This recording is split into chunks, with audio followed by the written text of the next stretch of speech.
来到11节的感动时刻，其实呢，在客庄里有很多客家热血青年，就希望借由客家的逐梦计划来圆梦。今天11节的感动时刻，我们带您认识这一位台大农艺系的学生，叫做彭元庆。彭元庆立志当个社会企业家，于是他到了孟买去了解农业应该要如何的永续经营，同时也希望呢成立志工组织，帮助弱势族群培养他们自给自足的能力。带您来看看彭元庆的故事。就这一块田，目前来说就是我们用来留野生水稻的种田这样，所以它其实在这一小块面积里面，大概就已经有10种不同的野生稻种。台大农艺系毕业的彭元庆，对于台大正在培育的农作物如数家珍。我们可以看到它跟一般水稻的最大的差别，就是它上面有这种红红的一根一根的这种构造，叫做芒。说起培育技术、植物特性，他是一清二楚。不过进农艺系最想要做的是帮助弱势农民，所以他有个梦想，要做社会企业家。社会企业是为了解决社会问题而存在的一种组织，那它可能就是也会有一些的经济来源来支撑它整个组织的这个成长。要完成梦想，这位桃园出生的客家热血青年，在2009年参加了客委会的逐梦计划，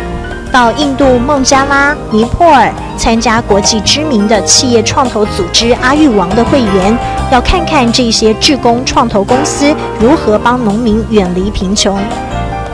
带着简单的行囊搭上逐梦班机，圆梦之旅真的很辛苦。有的地方温度高达44度，经常水土不服，还必须要送医治疗。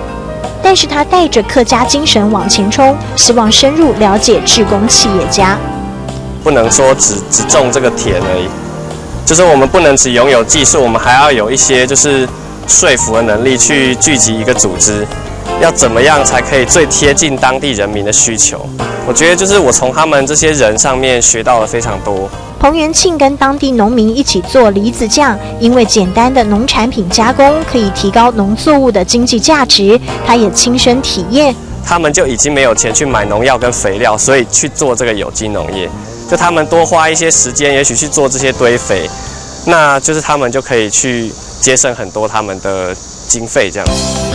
2个月的时间，彭元庆收获满行囊。他让国外看到台湾的农业志工，也希望连结国外志工，为台湾打开另一扇窗。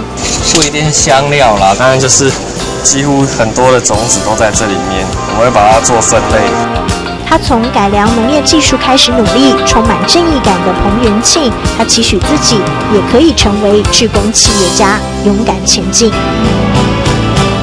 农业的前景，农民的生活，客家农艺学生用梦想呵护，搭上逐梦列车，取法印度、尼泊尔，志工创投的新启发，看到亮点，也看到感动时刻。